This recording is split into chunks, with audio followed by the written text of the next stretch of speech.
Well, you may have noticed on your last trip to the grocery store that meat isn't as readily available on shelves, or maybe the store is limiting the amount of it that you can buy.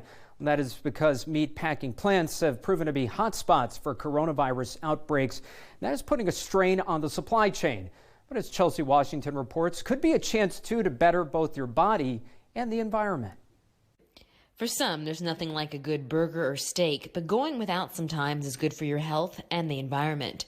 We checked in with a sustainability expert from Centric who has some advice to those considering cutting out meat one day a week or more. For me, when I started looking for plant-based alternatives, I went to the freezer section, and there's all sorts of, similar looking things like sausages, chicken nuggets, but that aren't actually sausages or chicken nuggets. And so that might be a good place to start.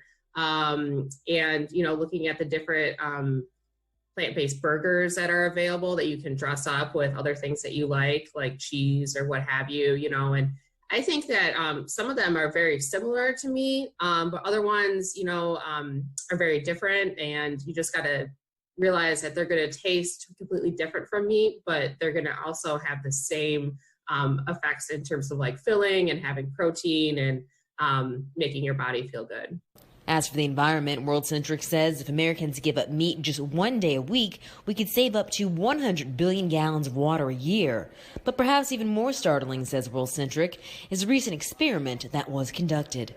NASA recently did a flyover to try to understand where methane was coming from. And methane, again, is this really potent greenhouse gas.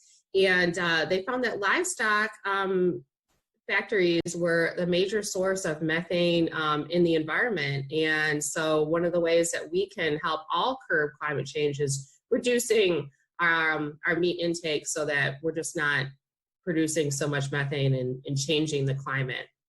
As for your pocketbook, Centric says you'll probably find yourself with a few extra bucks to spare if you limit meat consumption. The more days you can go without eating meat, the better in terms of your own personal health, your effect on the environment, and now with the economic shortage of meat, you'll probably save some money and some grief trying to find that in the store. Chelsea Washington, Spectrum News.